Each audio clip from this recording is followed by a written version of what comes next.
যে হালে মহিলারা এবার মার্কেটে আইছে পারবো কি এবার ঈদের শপিং করতে? টেনশনে আছি দোকান যদি খালি করে ফেলে। তো সাথেই থাকুন, চলেন ভিডিওটা শুরু করা যাক। ঈদের আর অনেক দিন বাকি, এখনই সবাই বলতে আছে শপিং ডান। টেনশনে আছি যদি মার্কেট না করতে পারি, কারণ যে হালে মহিলারা কেনাকাটা করতে আছে পরে যদি দোকান খালি করে ফেলে তাহলে মার্কেট করা ছাড়াই এবার ঈদটা কাটাতে হবে। তাই আজকে সকালবেলায় রওনা করে দিলাম গোসাইহাট বাজারের উদ্দেশ্যে। টেনশন করতে আছি আর যাইতে আছি, কারণ গিয়ে যদি দেখি দোকান ফাঁকা, রাস্তার পাশে এবং রাস্তার উপরে সুন্দর সুন্দর পরিবেশ দেখতে দেখতে ছুটছি আমরা গোসাইহাট বাজারের উদ্দেশ্যে। বাজারে ঢুকতেই আমার কলজার ভিতরে পানি শেষ হয়ে গেছে, কারণ রমজান মাসে গলার পানিতে এভাবে শুকানো। কারণ দেখতেছি এক একজনে মার্কেট করে করে বাড়িতে চলে যেতেছে, কারণ ওরা নতুনটি নিয়ে দিতে আসে, পরে আমাদের পুরানটি ধরাই দিবে। এই কারণে অনেক বেশি টেনশনে আছি। বাজারে ঢুকতেই দেখি রোড ফাঁকা, আর অনেক বেশি খুশি লাগতে আছে, কারণ কম মানুষ থাকলেই তো জিনিসগুলো কম দামে আনতে পারবো। এই খুশি মন নিয়ে ঢুকে গেলাম একটা দোকানে, দেখি কি পছন্দ হয় আর কি কিনতে পারি। প্রথমেই দেখা শুরু করে দিলাম পাঞ্জাবি। এইটা দেখে খুশি হলাম যে আমরা যাওয়ার পর এই কার্টুনটা ভাঙছে এবং এটা থেকেই আমরা নিব। অনেকগুলো দেখার পর একটা পছন্দ করে ফেললাম। যাক, এই প্রথম দোকানে আমরা আইছি এবং এর আগে এগুলো পাঞ্জাবি কেউ দেখে নয়, আমি দেখছি এবং আমি নিতে আসছি। এটা ভেবে খুশি লাগতেছে যে ঈদ এখনো আমার কাছে নতুনই আছে। এই পাঞ্জাবি গুলা কেউ দেখলে, কেউ নাড়াচাড়া করলে ঈদটা আমার পুরানো হয়ে যেত। আলহামদুলিল্লাহ ঈদ নতুনই আছে। পাঞ্জাবি কেনার পর আইসা পড়লাম জুতার দোকানে। দেখি এবার ঈদে কোন জুতাটা পছন্দ হয়। দেখে শুনে একজোড়া জুতা নিয়ে নিলাম। এই কালারটা যদি অন্য কালার হইতো তাহলে জুতাটা আরো বেশি সুন্দর লাগতো। কি আর করার, এই কালার ছাড়া অন্য কালার জুতা নাই এই সাইজের। যাই হোক, কেমন হয়েছে সবাই কমেন্ট করে জানাবেন। এন্ড পাশে দেখতেছি বড়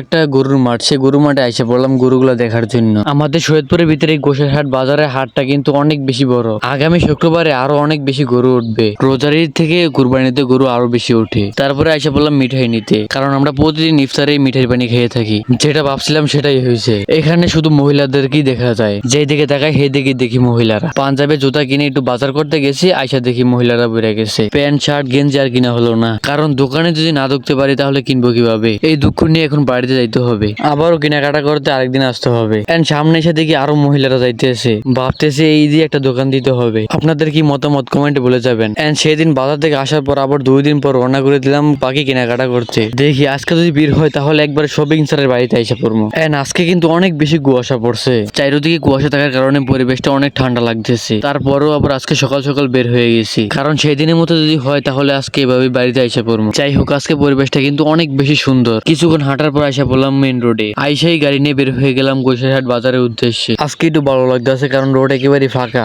যারা এখন ইউটিউব চ্যানেলটিকে সাবস্ক্রাইব করেন অবশ্যই সাবস্ক্রাইব করে রাখুন এবং ফেসবুক পেজটিকে ফলো করে রাখুন, যাতে পরবর্তী ভিডিও নোটিফিকেশন আপনি সবার আগে পান।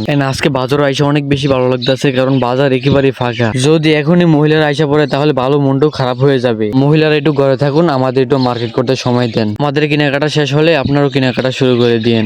আইসা দেখি পুরো দোকান ফাঁকা। এখন নিজের ইচ্ছা মতো দেখতে পারবো এবং নিজের ইচ্ছা মতোই কিনতে পারবো, কারণ ভিড় থাকলে একটার পর একটা দেখা যায় না। ইচ্ছা না থাকা সত্ত্বেও সেটা কিনতে হয়। ইফতারে খাওয়ার জন্য কিছু ফল কিনে নিলাম। আলহামদুলিল্লাহ অনেক কষ্টের পর সম্পূর্ণ কেনাকাটা শেষ হলো। যারা শপিং করতে চান তারা সকাল সকাল আইসা পড়বেন, তাহলে ভালো ভালো জিনিস কিনতে পারবেন। আলহামদুলিল্লাহ এবার ঈদে কেনাকাটা শেষ হলো। মহিলাদের কথা বলার কারণে আপুরা রাগ করেন না, যদি ভুলটুল হয়ে থাকে অবশ্যই ক্ষমা দৃষ্টিতে দেখবেন। এন্ড আপনাদের সাথে দেখা হচ্ছে আবার নতুন অন্য কোনো ব্লগ নিয়ে। ভিডিওটিতে লাইক করে আপনার মূল্যবান মতামত আমাদের কমেন্ট বক্সে জানান। দেখা হবে আবারও। আল্লাহ হাফেজ।